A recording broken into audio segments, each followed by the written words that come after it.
On revient ce soir sur les tensions entre le Niger et le Bénin. On vous le disait hier, depuis le coup d'État qui a entraîné la chute du président Bazoum au Niger, les relations entre les deux pays sont très tendues. Les relations semblaient se réchauffer entre le Bénin et le Niger avec la nomination des ambassadeurs. Mais le 31 décembre, regain de tension, le Niger accuse le Bénin d'implication dans des actes terroristes. Le ministre béninois des Affaires étrangères a aussitôt dénoncé ces propos. Et il est avec nous ce soir, Chegoun Bakari. Bienvenue sur notre plateau. Merci d'être avec nous et d'être venu réagir. Comment expliquez-vous ces accusations récurrentes du général Tchiani ? Bonsoir. Merci de m'accueillir aujourd'hui. Alors, je pense ce n'est pas à nous, au côté Bénin, d'expliquer ces accusations. Nous les avons accueillies avec consternation et préoccupation.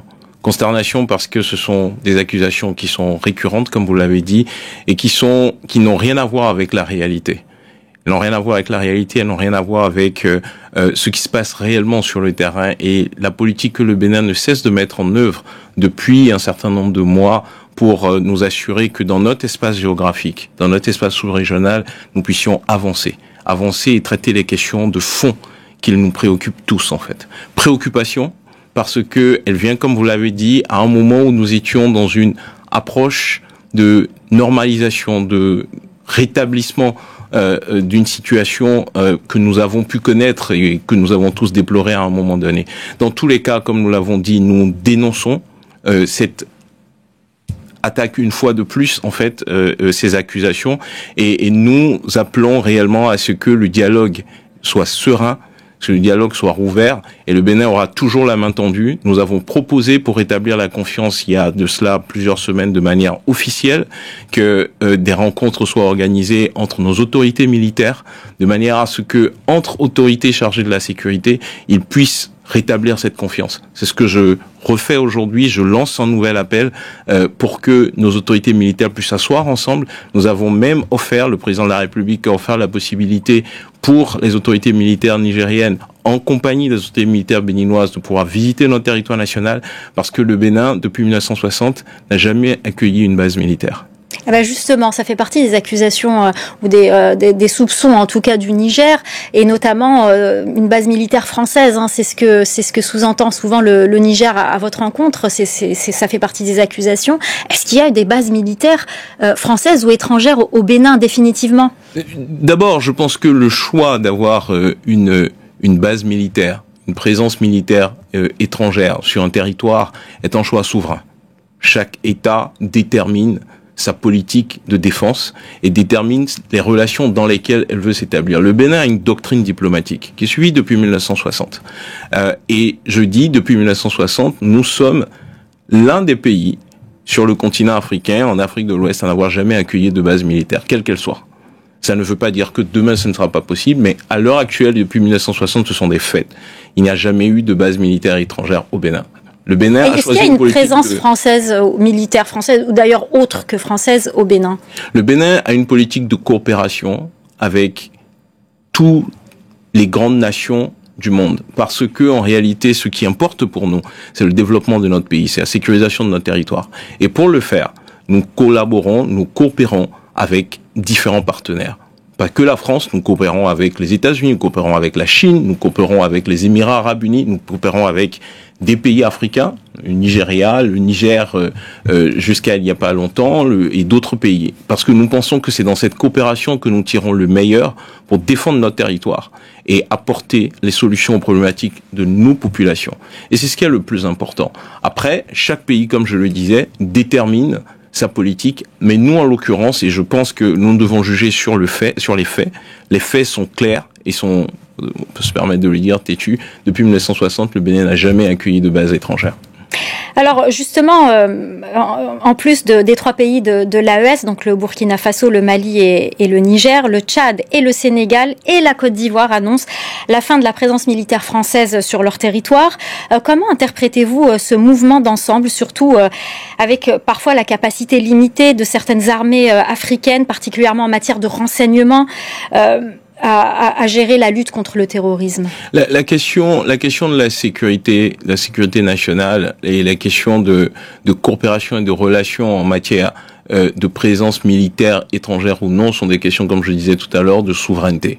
chaque État décide de sa politique de manière souveraine.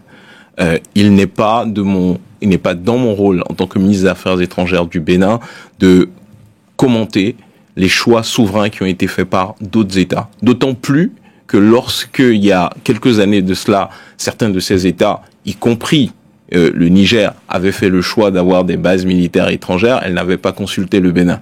Donc ce n'est pas au Bénin de commenter cette situation. Revenant sur la question des capacités de nos armées, de nos États à assurer une lutte efficace contre le terrorisme, qui est un enjeu majeur pour notre sous-région aujourd'hui, qui est un enjeu qui ne peut pas être résolu par un seul État, qui demande de la coopération, qui demande de la collaboration entre nos États. Je pense que il est important que chacun détermine sa stratégie et fasse en sorte que la stratégie soit efficace dans un ensemble régional, quelles que soient les institutions auxquelles on décide d'appartenir. Le plus important, c'est d'apporter une réponse à cet enjeu majeur qui est la lutte contre le terrorisme. Alors justement, est-ce qu'il y a une coopération avec votre voisin togolais sur cette question?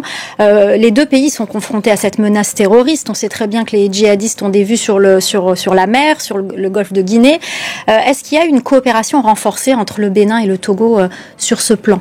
Le Bénin est partisan d'une coopération et d'une intégration régionale. C'est au cœur de notre doctrine diplomatique, comme je le disais, et donc les questions de coopération avec nos voisins, que ce soit le Togo, bien sûr, c'est un pays frère, mais aussi avec le Ghana, la Côte d'Ivoire, dans le cadre de l'initiative d'Accra, qui a été portée, soutenue par le président Talon, dont le président Talon a été à l'initiative, ou avec notre voisin du Nigeria et nos frères des pays de l'AES, donc le Burkina, le Niger, le Mali. Toutes ces coopérations concourent à un objectif essentiel.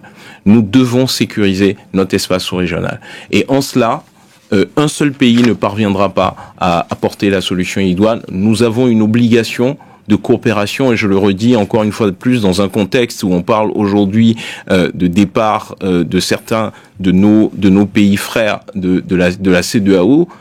Nous avons, quelles que soient les organisations régionales auxquelles nous décidons d'appartenir, et le Bénin l'a dit, nous prenons acte du choix de nos pays frères de partir de la CEDEAO, nous avons une obligation historique. C'est de travailler ensemble pour préserver les liens qu'il y a entre nos peuples et assurer la sécurité de notre espace régional. C'est le plus important aujourd'hui.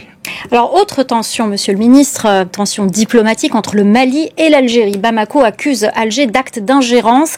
En cause, une critique du ministre algérien des Affaires étrangères sur la gestion de la crise sécuritaire par les autorités maliennes. La correspondance régionale de Serge Daniel. C'est une déclaration du ministre algérien des Affaires étrangères qui n'a pas du tout plu à Bamako.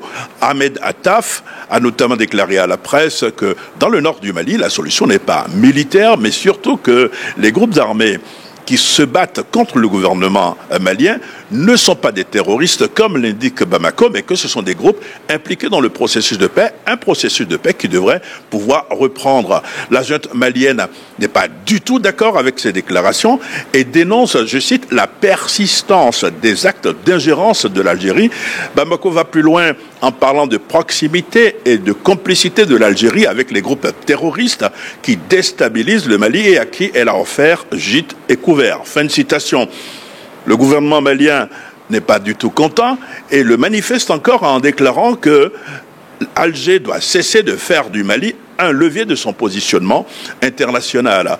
Déjà en janvier 2024, la junte malienne avait décidé de déclarer caducs les accords de paix d'Alger signés en 2015 en Algérie justement entre le gouvernement malien et les ex-rebelles Touaregs. Monsieur le ministre, votre réaction sur ces tensions entre l'Algérie et le Mali, vous le disiez, il faut une coopération pour mettre à mal le terrorisme dans la région et ces tensions finalement mettent à mal la sécurité.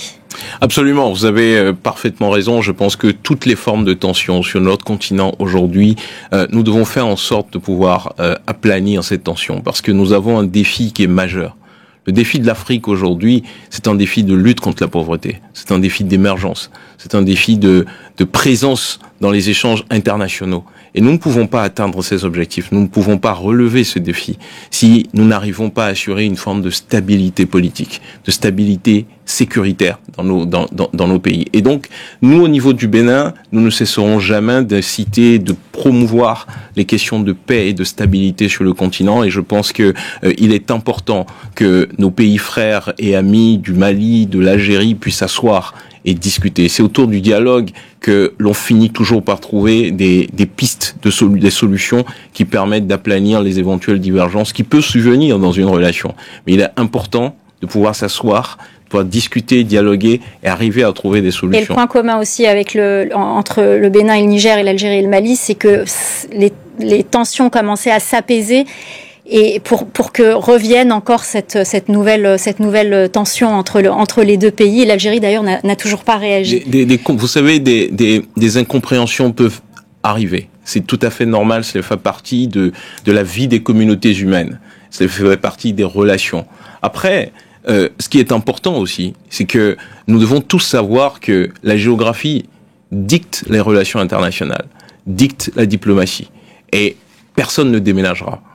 Le Bénin ne déménagera pas, le Mali non plus et l'Algérie non plus. Donc à un moment donné, nous sommes obligés de nous asseoir et de trouver des solutions pour que ces tensions soient derrière nous, pour qu'enfin nous puissions nous consacrer à ce qui est le plus important aujourd'hui, qui est l'émergence de notre continent, la réduction de la pauvreté, et faire en sorte que tous les Africains se sentent bien sur notre continent. Alors, dernière question, Monsieur le Ministre. L'industrie culturelle est un axe majeur du développement dans le programme économique de votre pays. Dans quelques jours, votre pays va organiser le Vodun Days, un événement de grande ampleur. On a vu aussi, on était à France 24, l'équipe de France 24 au Bénin, on a filmé tous ces projets muséaux et cette réappropriation culturelle, etc. C'est un axe important. Est-ce que vous ne craignez pas justement que ces tensions sécuritaires, que l'avancée de l'insécurité, du djihadisme ne mettent à mal tous ces projets phares du Bénin ? Le Bénin mettra tout en œuvre pour sécuriser son territoire. Le président de la République l'a rappelé encore tout récemment lors de son discours devant l'Assemblée nationale. Parce que, comme vous l'avez dit, c'est essentiel d'apporter cette sécurité, cette stabilité, pour que derrière notre objectif ultime, qui est celui du développement de notre pays, puisse advenir.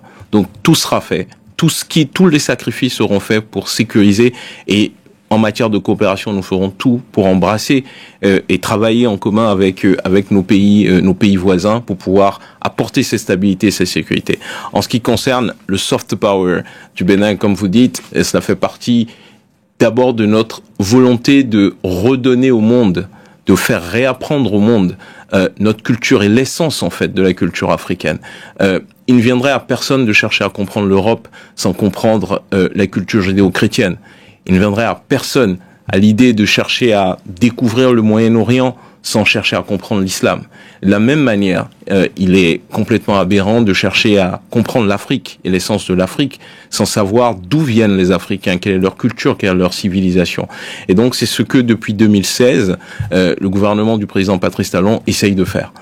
Essayer de déconstruire cette mauvaise perception qu'offrait le vaudou, que les gens avaient du vaudou, et montrer que le vaudou, en réalité, n'est qu'une cosmogonie, n'est qu'une philosophie. Dans la culture judéo-chrétienne ou dans la Grèce antique, on parle de Zeus. Zeus, chez nous, c'est Revioso. Quand on parle de Vénus, c'est Mamiwata. Et donc, les Voodoo Days, c'est un moment où nous remettons au devant de la scène mondiale, la scène culturelle mondiale, cette cosmogonie, cette spiritualité béninoise, africaine, pour montrer que finalement le vaudou n'a rien de négatif. Cette perception qu'on a pu bâtir, cette négativité qui a pu être bâtie, elle est complètement fausse. Le vaudou en réalité n'est qu'une culture, une philosophie, une cosmogonie à côté de la cosmogonie grecque, la cosmogonie égyptienne. Et nous serons très heureux d'accueillir tous ceux qui veulent découvrir cette essence et cette base de l'Afrique, parce que finalement la stabilité que l'on recherche, elle passe aussi par là. Comprendre l'autre, comprendre cette culture permet de s'ouvrir et de pouvoir établir des ponts